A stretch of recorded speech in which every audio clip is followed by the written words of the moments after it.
mois, aujourd'hui, la Troisième Guerre mondiale a été déclarée. Voilà ce qu'a affirmé en effet le chef spirituel des catholiques, le pape François, qui a redit son inquiétude devant la brutalité et la férocité, je cite, des troupes assaillantes par rapport au conflit en Ukraine, saluant d'ailleurs dans le pays un peuple courageux.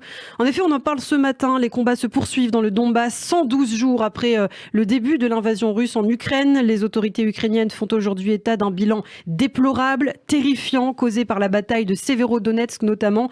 Au nord de Kiev, le chef de la police de la région a déclaré ce lundi, en début de semaine, qu'un nouveau charnier de civils avait été découvert près de Boutcha. On va en parler et d'abord faire le point avec vous, Christophe, sur les événements qui ont marqué ces dernières heures. Oui, chaque jour qui apporte son lot d'horreur dans son point quotidien sur la situation en Ukraine, diffusé sur ses réseaux sociaux et sur le site de la présidence. Ce lundi 13 juin en soirée, le président Zelensky a affirmé que sur ces dégâts humains terrifiants, vous l'avez dit, le chef de l'État ukrainien indiquant que la bataille du Donbass resterait sûrement dans l'histoire militaire, je cite, comme l'une des batailles les plus violentes en Europe.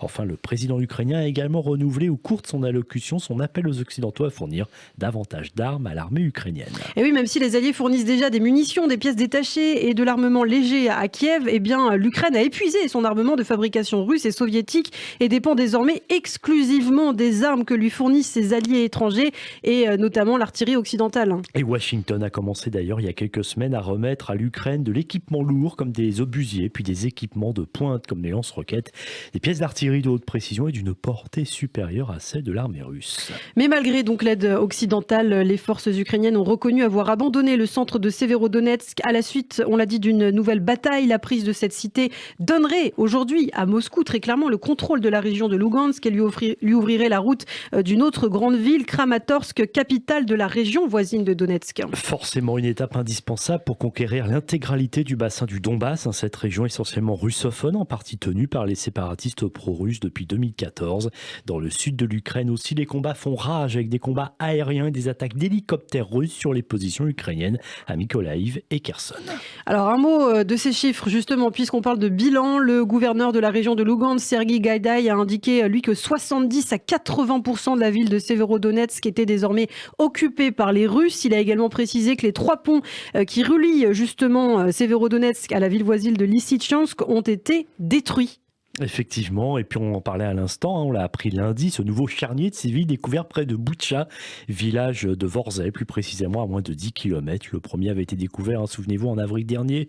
Au total, selon le journal britannique The Guardian, 7 corps de fosses improvisées dans une forêt ont été exhumés. C'est un autre crime sadique de l'armée russe, c'est ce qu'a dit le chef de la police de la région de Kiev. Et il faut préciser, Christophe, que la ville de Boutcha, située au nord de Kiev et ses alentours, ont été le théâtre de macabres découvertes et font toujours l'objet d'enquêtes sur les crimes de guerre commis par l'armée russe. Un premier charnier avait été découvert à Boutcha, vous l'avez dit, en avril 2022. C'était peu de temps après ce retrait russe. Alors sur le terrain, on l'apprenait aussi hier, la Russie a annoncé la mise en place ce mercredi 15 juin d'un couloir humanitaire pour l'évacuation des civils. Des civils se trouvant dans l'usine Azot à Sevierodonetsk, c'est dans l'est de l'Ukraine. Les passagers seront conduits vers la ville de Svatov sous contrôle russe. Les Russes qui ont également rendu les corps de 220 soldats tués à Mariupol dans le cadre de 2 échanges.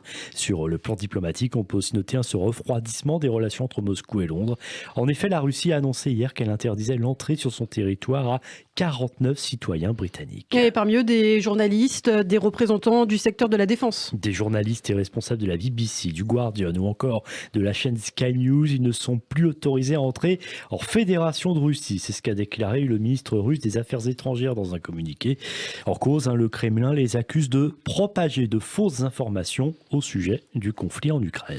Et ce n'est pas tout. Rappelons qu'il y a quelques jours à peine, Moscou avait condamné à mort 2 Britanniques et un Marocain pour avoir combattu aux côtés des forces ukrainiennes. Justement, selon les lois de la République de Donetsk, aux mains des Russes, les condamnés devraient être fusillés et ont seulement 1 mois pour faire appel de leur sentence. Et ce verdict, c'est le premier prononcé contre des étrangers combattant en Ukraine. Il a rapidement été pointé du doigt, bien sûr, pour sa dureté. La communauté internationale rappelle également que ces hommes ne sont pas des mercenaires, mais des soldats de l'armée ukrainienne et que leur traitement doit tomber sous le même coup de la fameuse convention de Genève, c'est qui protège les prisonniers de guerre.